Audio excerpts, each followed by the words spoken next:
Boa noite, família da ressurreição. As paz do Senhor a todos, amém? A igreja pode se sentar. Como é bom estar mais um dia na casa do Senhor, mais um dia para a gente poder render cultos, render graças ao Senhor. Tem alguém aqui hoje nos visitando pela primeira vez? Só levanta a mão para eu ver. Tem aqui, gente. Tem mais alguém? Mais alguém? Ali atrás tem mais alguém. Deus abençoe a vida de vocês. Sejam muito bem-vindos. Não só você, como toda a sua família é bem-vindo aqui. Eu sempre falo que nós somos não apenas uma igreja, nós somos uma família. Como família, a gente tem defeitos, tem erros, mas também a gente tem acertos. E o nosso propósito aqui é nos caminhar pessoas em direção a Jesus Cristo. Então sejam bem-vindos. Nós somos a família da ressurreição, uma família.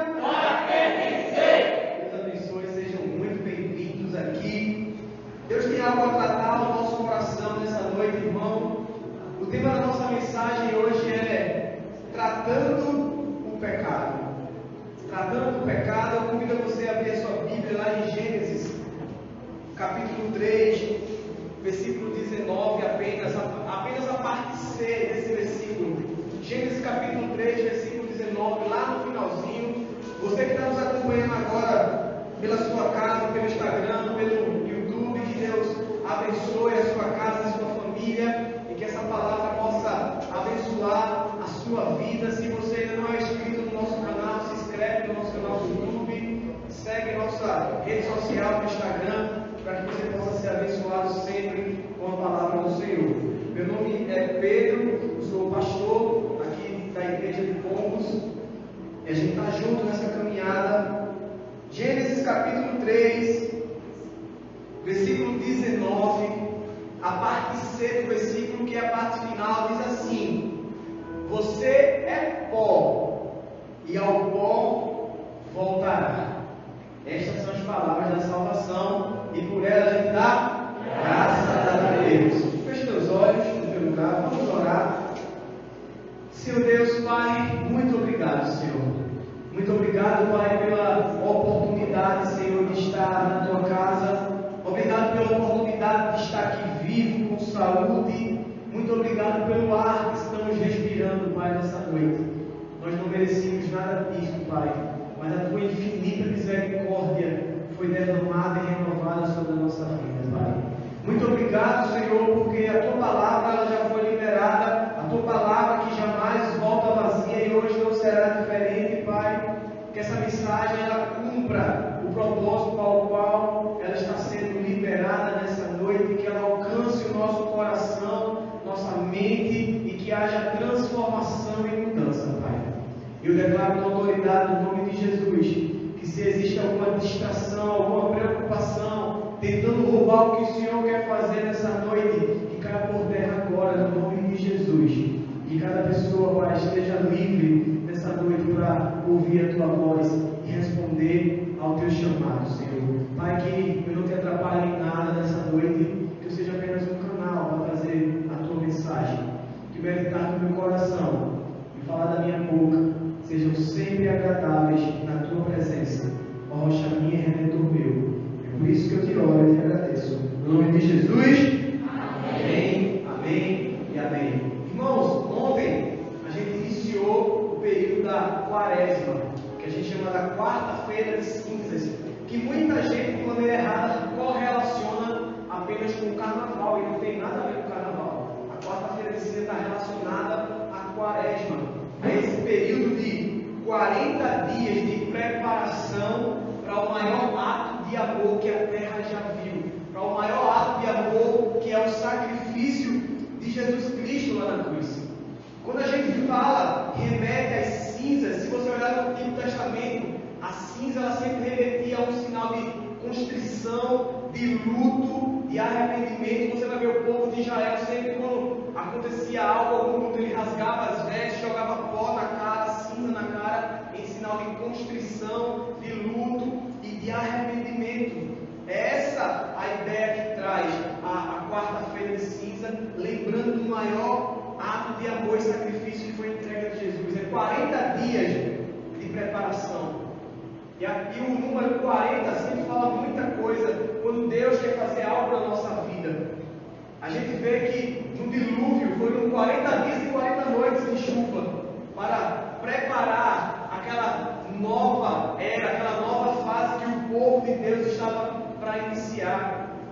Foram 40 dias que os espiões passaram na terra prometida, vendo aquilo que eles herdariam como promessa. Também foi 40 dias de preparação de Jesus no deserto, jejuando, orando, se preparando para iniciar o seu ministério. E depois desses 40 dias, a Bíblia fala que Jesus já saiu cheio do Espírito Santo naquele momento. E o que Deus quer propor para mim e para você nessa noite é essa preparação durante esses 40 dias. Que a gente possa de verdade se entregar de coração, jejuar, orar, buscar a face do Senhor nesses 40 dias para a gente poder receber aquilo que Deus quer colocar e derramar sobre a minha vida e sobre a sua vida após esses 40 dias, irmão. Se você realmente se propor a se entregar, saiba que muita coisa pode mudar na sua vida. Eu quero convidar você, toda a igreja, para cada semana a gente fazer um jejum. Você escolhe o melhor dia para você, mas de hoje até quinta-feira, até a próxima quinta-feira, que você separe algum dia para que você possa jejuar. Se você nunca jejuou na sua vida, então não faça um jejum de 24 horas, talvez você não vai aguentar. Comece por um de 12 horas. Se você nunca aguentou, comece por um de 12 horas. Separe o melhor momento, mas lembre-se, não é só privação de alimento, é momento de oração. O jejum é o ato de você tirar aquilo que traz prazer para a sua carne e tentar fortalecer o teu espírito. Então que durante essa semana você escolha algum momento para pelo menos fazer 12 horas de jejum. A Bíblia fala que certa vez, lá em Marcos 2, pessoas chegaram para Jesus e disseram: Jesus, por que os teus discípulos não jejuam feito de João Batista? Jesus fala: é justo que enquanto o noivo está presente, ele se abstenha e faça jejum? Não.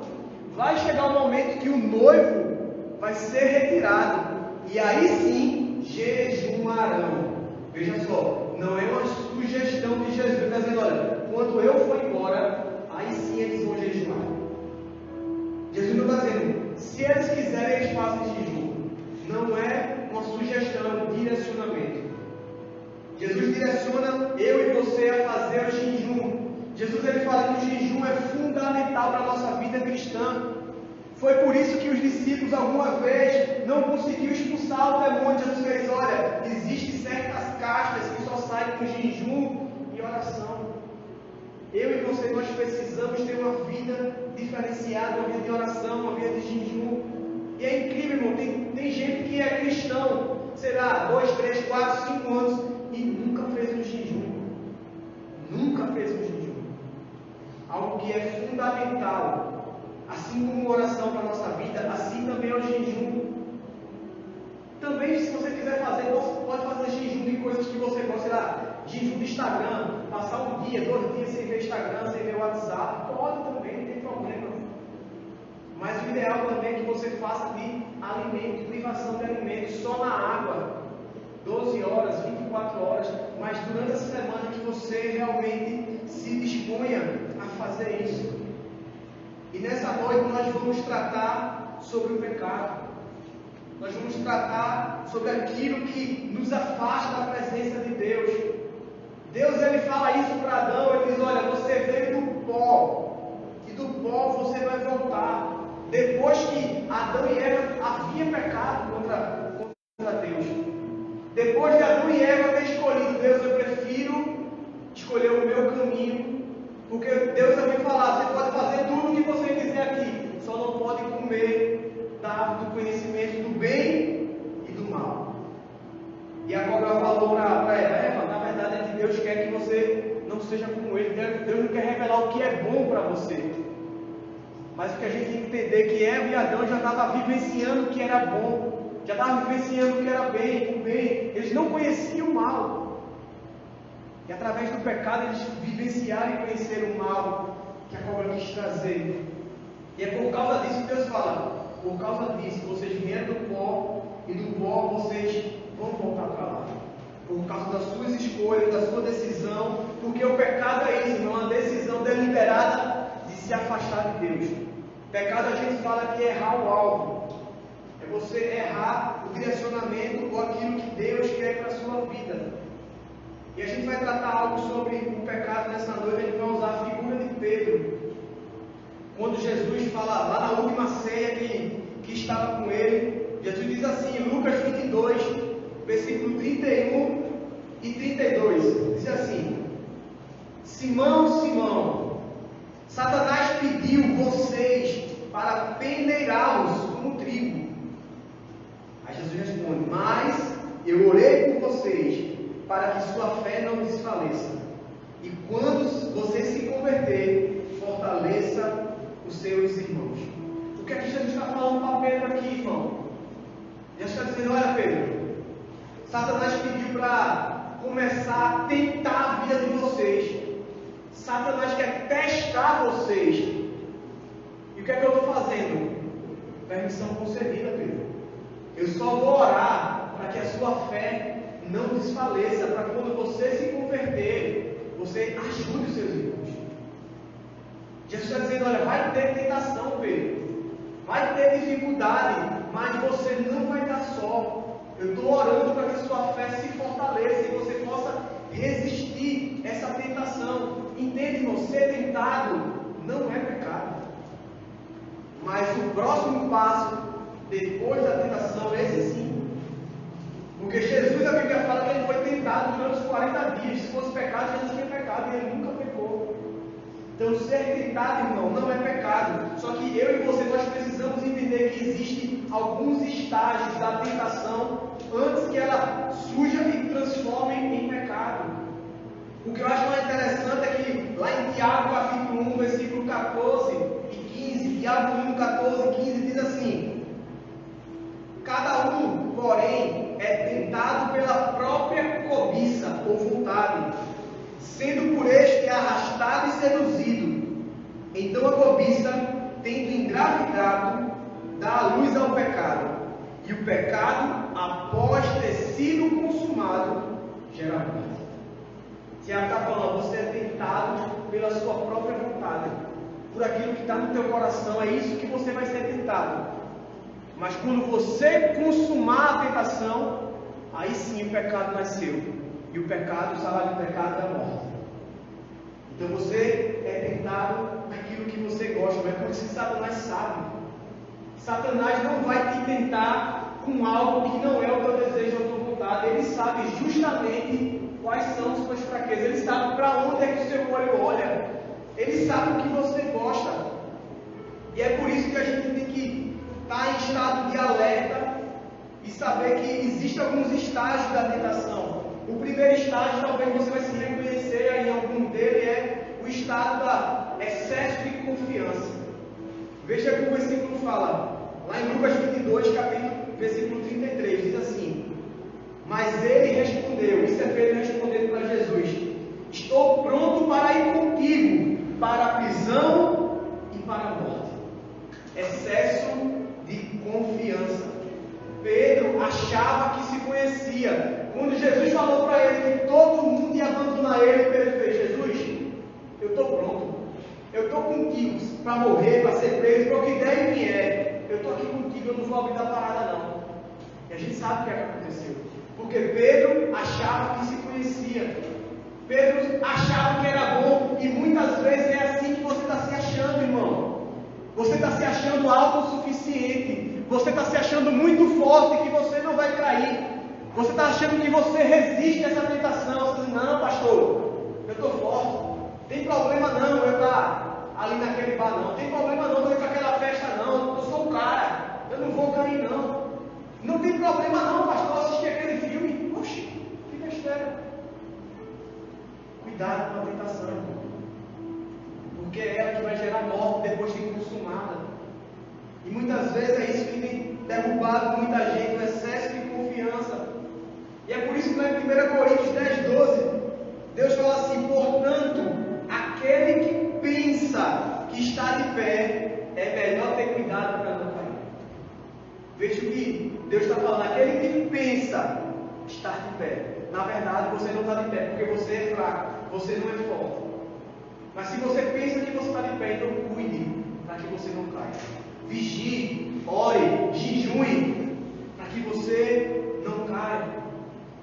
O segundo estágio, que talvez possa ser esse estágio que você está, é a falta de oração.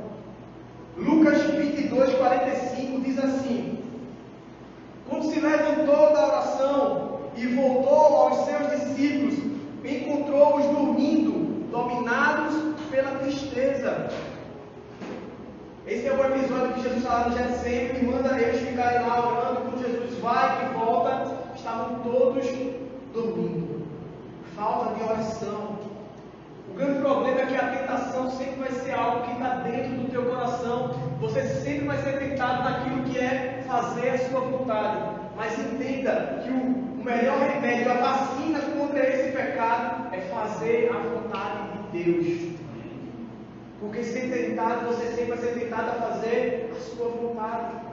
E nós precisamos fazer a vontade de Deus. E esse é o problema de muita gente, irmão. Tem muita gente que só quer orar na hora que está sendo tentado. Quando está prestes a cair, a pessoa começa a orar: Deus, me ajuda. A pessoa vai cair aqui, está com o pezinho assim já: Deus, se não me segurar, eu vou cair, eu vou pecar. Irmão, você tem que vigiar para você nem chegar aqui na beirada. Você tem que se antecipar à tentação. E tem muita gente que só quer orar na hora que já está para cair, na hora que já está para cometer o pecado. Jesus nos ensinou a gente a orar para que a gente não caia na tentação. Ou seja, uma oração de antecipação. E não nos deixeis cair em tentação. E livre-me do mal. Jesus está dizendo: olha, você tem que orar todo dia para que você não caia na tentação. Mas você tem que orar antes que ela aconteça. É todo dia. Isso é uma vida devocional. Não é apenas no momento da agonia. É por isso que quando ele volta, ele diz para Pedro, para João e para Tiago, diz assim: vigiai e orai, para que não caiam em tentação. O que é que Jesus está dizendo? Olha, vocês têm que vigiar, se manter alerta, orem, para que vocês não caiam em tentação. Se assim não for, você vai cair. Se assim não for, você não vai resistir. Outro estágio da tentação é o isolamento da igreja. Lucas 22, versículo 54, diz assim: então, prendendo, levaram-no para a casa do sumo sacerdote, e Pedro os seguia à distância. Veja onde Pedro estava. Pedro seguia, só que estava longe, estava distante. O afastamento da igreja. E esse é um grande problema da nossa vida. Porque a gente precisa de oração e de comunhão cristã, de estar em comunhão, de estar vivendo junto com os irmãos da igreja, e não afastados e não distantes. Porque é no momento de maior dificuldade, irmão, que a gente é tentado a fazer as piores decisões. É quando você está passando dificuldade que você diz: eu vou dar um tempo da igreja, eu não estou bem. Se você não está bem, não é que você deveria estar na igreja. E muita gente diz: pastor, eu não estou bem não, pastor, vou me afastar. Parece que está lendo a Bíblia de cabeça para baixo. Eu não vi onde é que está dizendo: olha, quando você estiver mal, se afaste de Deus. Quando você estiver mal, vá-se embora. Não, irmão, é o contrário. Não se isole. Você não foi criado para ser sozinho, irmão. A Bíblia fala lá em 1 Pedro 5,8 que o diabo, ele anda ao teu derredor, rugindo como um leão, buscando a quem possa devorar. O que é que o diabo está fazendo? Está andando ao redor da tua vida, rugindo. Para quê? Para que você se afaste do rebanho. E quando se você se afasta, você é presa fácil. É isso que o diabo quer. Ele quer justamente que você se afaste da igreja. Ele quer que você saia. O que eu acho interessante, irmão, igreja é família. E eu acho que você, só porque está passando por um período de dificuldade, você não vai chegar para o seu pai e para a sua mãe e dizer: pai, mãe, veja só, eu estou mal, eu vou dar um tempo, eu vou me afastar de vocês, eu vou sair. Ninguém faz isso, não é família. Família é para estar junto, momento bom, ruim, de dificuldade. Nós não podemos se isolar. E Pedro, nesse momento, se manteve distante de Jesus. E esse é o grande problema de muita gente, é se manter longe de Jesus, quando mais precisaria estar perto. Amém? Amém. Outro estágio é aceitar a contaminação do mundo. Lucas 22, versículo 55 diz assim: mas quando acenderam um fogo no meio do pátio e se sentaram ao redor dele, Pedro sentou-se com eles. Vejam onde Pedro se sentou. Pedro não deveria estar naquela rodinha. Pedro não deveria estar naquele lugar. A Bíblia fala, irmão, que naquele lugar onde Pedro estava, junto àquela fogueira, ele não só negou Jesus 3 vezes, mas como ele xingou Jesus. Ele falou palavrões contra Jesus, xingamento. Veja o quanto lugar errado, influência errada te faz chegar. Pedro era aquele que estava dizendo lá atrás que iria matar, morrer por Jesus, ia ser preso, e agora estava xingando Jesus. Onde é que você está sentando, irmão? Qual é a roda ou grupo de amizade que você está? Porque é lá que você vai ser tentado a fazer suas piores decisões, quando você estiver passando por problema, por dificuldade. E é por isso, irmão, que a gente precisa ter pessoas boas ao nosso lado. A Bíblia fala lá em Mateus 24, 12, dizendo assim, que devido ao aumento da maldade no mundo, a fé, o amor de muitos se esfriaria. Você estar do lado de pessoas ruins faz com que tua fé esfrie, irmão. É você estar sentado do lado de uma pessoa que, ao invés de te estimular, como você diz, fulano, estou meio fraco na fé, acho que eu vou dar um tempo. A pessoa é mesmo, passa um tempo em casa, relaxa, vai viver tua vida, vai curtir, depois tu volta. Para que isso? É exatamente isso que vai te afastar do amor de Deus. A tua fé vai esfriar. E a gente tem que ter cuidado em quais rodas nós estamos sentando. Amém? Amém. Quinto estágio: negar a própria fraqueza. Lucas 22, 61 diz assim: o Senhor voltou-se e olhou diretamente para Pedro. Então Pedro se lembrou da palavra que o Senhor lhe tinha dito: antes que o galo cante hoje, você me negará 3 vezes. A gente precisa, irmão, entender, reconhecer a nossa fraqueza. Nós não podemos negar, porque existe uma batalha dentro de cada um de nós. Se você não reconhece que isso existe, se você não leva em conta que o pecado está batalhando contra você, você vai cair, você não vai resistir. E é por isso que Paulo fala: o bem que eu quero fazer eu não consigo fazer, mas o mal que eu não quero eu faço. Ele fala que existe uma batalha nossa, irmão, com você contra você mesmo. É carne e espírito batalhando. É você batalhando contra a sua mente todo dia. É você batalhando contra a sua carne todo dia. E você não pode negar essa batalha, porque você achar que essa batalha não existe, irmão, vai fazer você cair nela. E a gente precisa se antecipar aos estágios dessa tentação. Será que você está preso a algum pecado? E você pode perguntar: pastor, o que é que eu devo fazer para tratar o pecado? Que esse é o tema da nossa mensagem: como tratar esse pecado. O que é que eu devo fazer? Em primeiro lugar, saia da negação.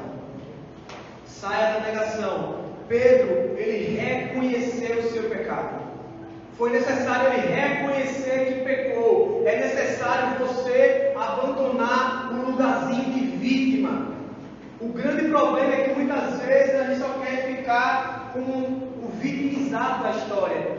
A gente só quer ficar com o bonzinho: estão me machucando, estão me perseguindo, estão fazendo isso. Você nunca é. É aquilo que Adão fala, né? A mulher que tu me deste. Quando eu pergunto: Adão, o que foi isso que tu fez? Ele fala: foi a mulher que o Senhor me deu. A culpa é sua e é dela. A mulher, a cobra, foi a cobra que tu criou, Deus. A culpa é dela.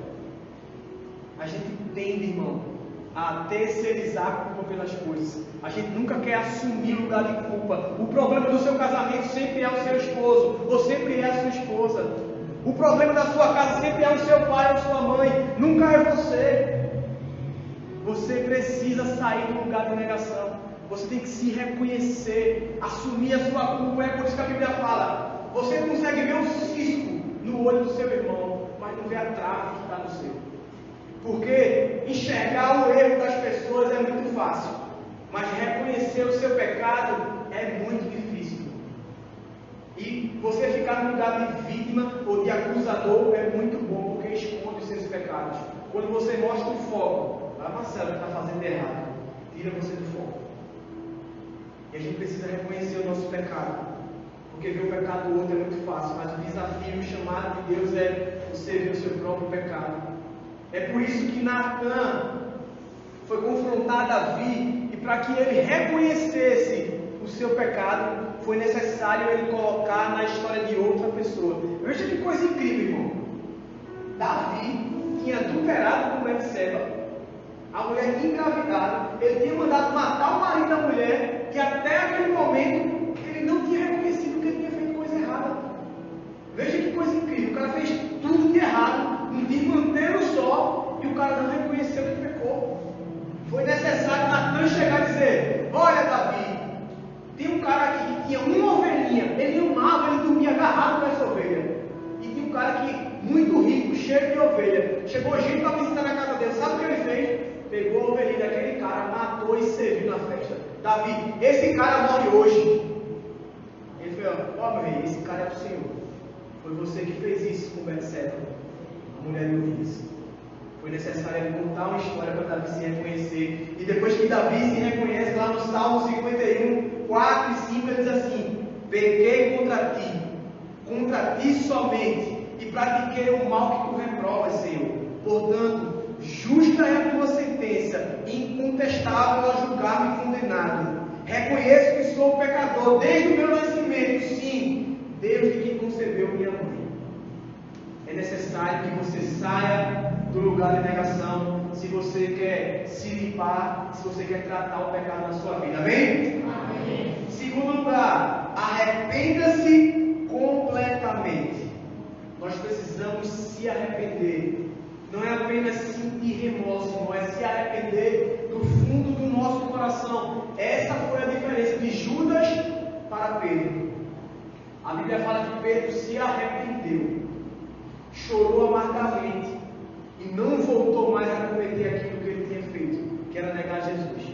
Judas, ele apenas sentiu remorso. As 30 moedas que ele pegou, ele foi devolver, porque ele sentiu remorso no coração, mas não se arrependeu.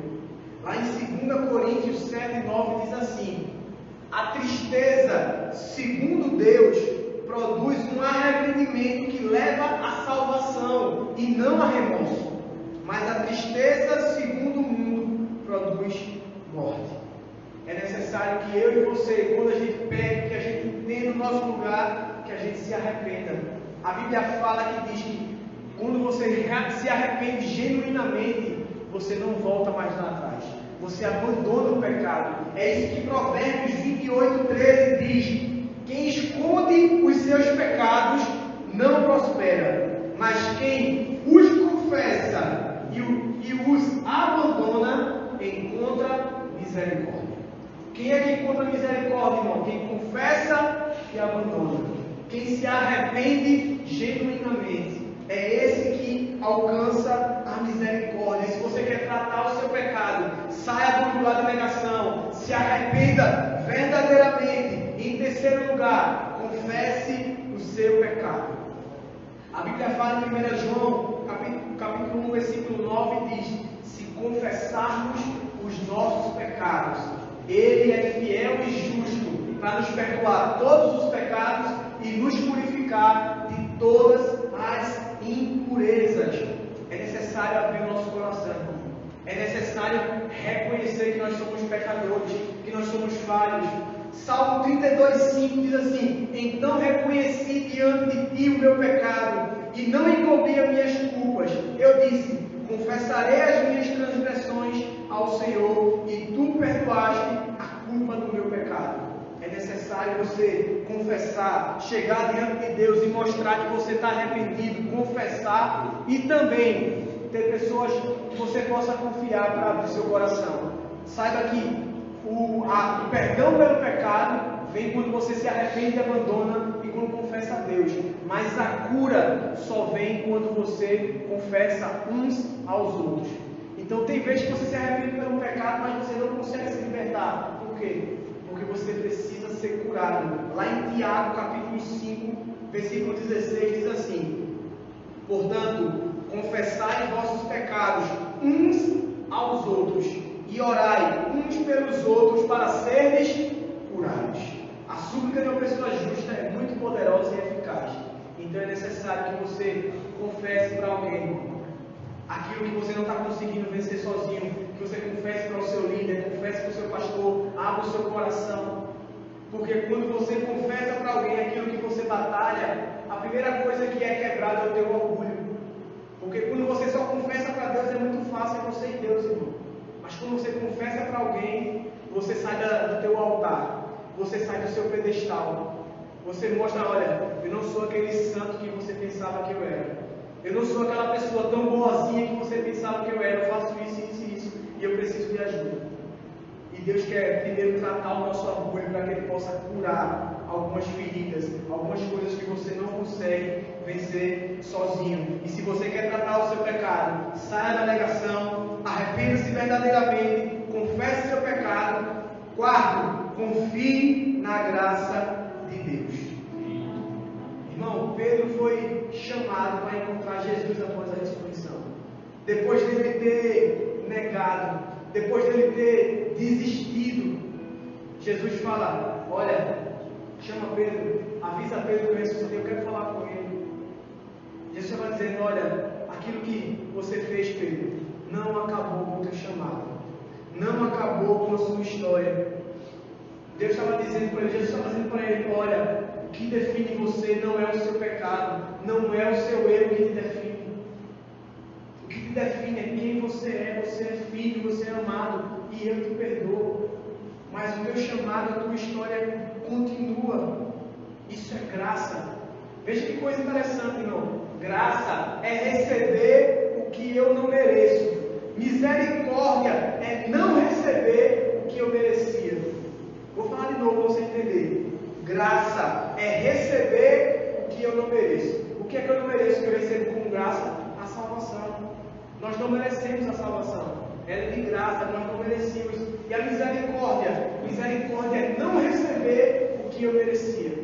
Você merecia, eu merecia ir para o inferno. Eu merecia sofrer, você merecia sofrer. Mas pela misericórdia de Jesus, a gente está sendo livre do inferno. É isso que Deus está dizendo para você. O mesmo Deus que perdoa você, Ele também ajuda você a enfrentar as consequências das escolhas erradas que a gente fez. Ele te trata com graça, com misericórdia, irmão. Não há nada que a presença de Deus não possa curar na nossa vida. E é por isso que ele fala para Paulo: a minha graça te basta, Paulo. Porque quando você está fraco, é que meu poder se aperfeiçoa na tua vida. O que é que ele está dizendo? Olha, não é a sua capacidade, não é a sua força. Quando você está fraco e você sabe que você não consegue, e quando você vencer, você vai entender: foi Deus na minha vida. Porque a graça é suficiente. E nós precisamos entender que a graça não é só para te livrar do inferno. A graça te capacita para você viver uma vida de santidade. E o grande problema é que tem muita gente vivendo uma vida totalmente distinta ou longe daquilo que Deus quer, porque não entende que a graça, ela dá poder para você não pecar. A graça, ela te dá poder para você andar longe do pecado, andar em santidade. É ela que a gente tem que buscar para a nossa vida, para viver uma vida longe do pecado. Então o que é que eu devo fazer, pastor, para tratar o pecado? Sair da negação, arrepender-se verdadeiramente, confessar o pecado, confiar na graça e, por fim, começar uma nova jornada. Começar uma nova jornada. Veja que coisa interessante. Depois da restauração de Pedro, ele se tornou o líder dos apóstolos. Ele se tornou a pessoa que estava conduzindo, liderando todos os apóstolos para levar o Evangelho de Cristo para todas as pessoas. Veja que coisa interessante, que aquilo que Jesus fez para Pedro, ele remontou o início do chamado de Pedro. Quando ele vai chamar Pedro, que Pedro estava chegando numa peça que não tinha pegado nada. Jesus fala: olha, você não pegado nada, faz o seguinte, volta lá, lança as redes, que vocês vão pegar alguma coisa. E na segunda vez após a ressurreição, Jesus: olha, tem alguma coisa para comer aí no barco? Eles não pegou nada. Pedro já tinha voltado para a antiga vida dele, para a vida de pescador. E Jesus fez: olha, lança tua rede aí de novo que você vai pegar. E quando eles lançam a rede que fica cheia de peixe, Pedro reconhece que era Jesus. E vai lá, Jesus já estava com a mesa pronta, pão assado, peixe assado, esperando Pedro para restaurar ele. Era Jesus dizendo que a identidade dele não estava sendo definida pelo pecado. A história de Pedro não se definia pelo erro dele, que ele precisava iniciar a nova jornada, que ele precisava continuar. É isso que nós precisamos entender. É por isso que a Bíblia fala em Coríntios: aquele que está em Cristo é nova criatura. O passado ficou para trás, eis que tudo se fez novo. É isso que Deus está dizendo. Independente do teu erro, do teu engano, do teu pecado, isso não define a sua vida, isso não define a tua história. O que define é o que você vai fazer com o perdão de Jesus Cristo sobre a tua vida, irmão. Esse período de quaresma que a gente está iniciando, 40 dias, que você possa realmente fazer uma autoanálise sua, que você comece a buscar mais a Deus, que você realmente faça jejum, ore a Ele, que você se entregue realmente de coração para o Senhor nesses 40 dias. Creia, irmão, creia que Ele está fazendo algo novo sobre a sua vida. Creia que Ele pode mudar a história da tua vida. A sua vida não é definida pelo seu erro nem pelo seu pecado. Entenda que Jesus morreu lá na cruz para te salvar, mas também para te empoderar a cumprir o chamado dele. E é por isso que Ele fala: olha, vocês vão fazer coisas ainda maiores do que essa. Quando descer sobre vocês o Espírito Santo de Deus, vocês estão prontos para começar a ser testemunhas minhas, iniciar esse novo ministério, transformar, curar e salvar. É isso que nós precisamos entender, irmão. Vamos ficar de pé no nosso lugar.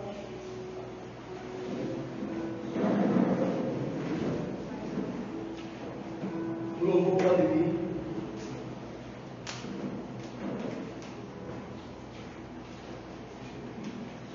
Assim como Jesus falou para aquela mulher adulta, pegando um flagrante adultério cometendo, Ele fala: cadê os teus acusadores? Ele fala: ninguém te condenou. E Ele diz: eu também não te condeno. Agora vá e não peques mais. É isso que Jesus está convidando eu e você nessa noite. Para que nesses próximos 40 dias uma chave gire no teu coração, uma chave mude na tua história, que você comece a buscar um momento de intimidade, de oração com Deus, que você verdadeiramente comece a jejuar, irmão, que você comece a buscar a presença de Deus na tua vida, para que você verdadeiramente possa sacrificar a sua carne, para que o teu espírito possa ser fortalecido, irmão. Não faça isso para querer mostrar que você é diferente de alguém ou que é melhor. Ah, não, eu sou o cara que faz jejum de 24 horas, de 48, de 72. Não, irmão. Faça isso porque eu e você, nós precisamos. Faça isso porque nós temos que sair desse lugar de negação. Nós temos que reconhecer que nós somos fracos, a gente não presta para nada. Sem Jesus a gente não é nada, que a gente precisa dele. E se não fosse a graça dele, a misericórdia dele, nós iríamos ser consumidos. Se a gente está aqui hoje é porque Ele escolheu morrer lá na cruz por mim e por você, e nos deu mais uma oportunidade. Se você está vivo hoje, respirando e com saúde, irmão, é Jesus dizendo que a tua história não acabou. Ele está tendo mais um dia para você cumprir com o seu chamado. Ele está tendo mais um dia para você poder fazer aquilo que Ele está te chamando, irmão. Abre o teu coração para Ele, feche teus olhos no teu lugar. Senhor Deus, Pai, muito obrigado, Senhor. Muito obrigado, Pai, por tudo que o Senhor já tem feito na nossa vida, Pai. Nós não merecíamos, Senhor. Nós não merecíamos nada disso, mas Tu, em Tua infinita misericórdia, nos escolheu, nos chamou, nos resgatou de uma vida de pecado, de uma vida de morte, e nos transportasse para a tua vida plena, a tua vida abundante, para o reino da tua graça, da tua misericórdia, Senhor. Que nós não voltemos mais para esse lugar, Pai. Que esses 40 dias sejam um momento de busca, de encontro, de comunhão, de intimidade, de entrega, Senhor. Que uma chave comece a girar na vida de algumas pessoas que vão te buscar de todo o coração, porque é assim que a gente te encontra. Buscar-me-eis e me achareis quando me buscar de todo o vosso coração. Que o desejo do coração de cada pessoa seja alimentado para mais de Ti, mais da Tua presença, mais da Tua unção, Pai, mais do Teu Espírito Santo sobre a nossa vida, Senhor. Pai, muito obrigado. Muito obrigado por tudo que o Senhor já fez, Pai. Que essa palavra não seja apenas uma exposição de conhecimento humano, mas que essa palavra possa ter incomodado, constrangido o nosso coração a uma mudança, Pai. Cada pessoa que está aqui sabe o que foi que o Espírito Santo incomodou. Não foi as minhas palavras, foi o Teu Espírito, Pai. E que as pessoas comecem a receber força do alto, força do Teu Espírito Santo, para mudar, para transformar, para abandonar aquilo que precisa ser abandonado, Senhor. Pai, muito obrigado, Senhor. Muito obrigado por tudo, Senhor, que o Senhor já fez e por tudo que o Senhor ainda vai fazer, Pai. E é no nome de Jesus, Senhor, que nessa noite nós oramos e agradecemos. E quem crê e concorda diz amém. Amém. Aleluia. Vamos adorar o Senhor.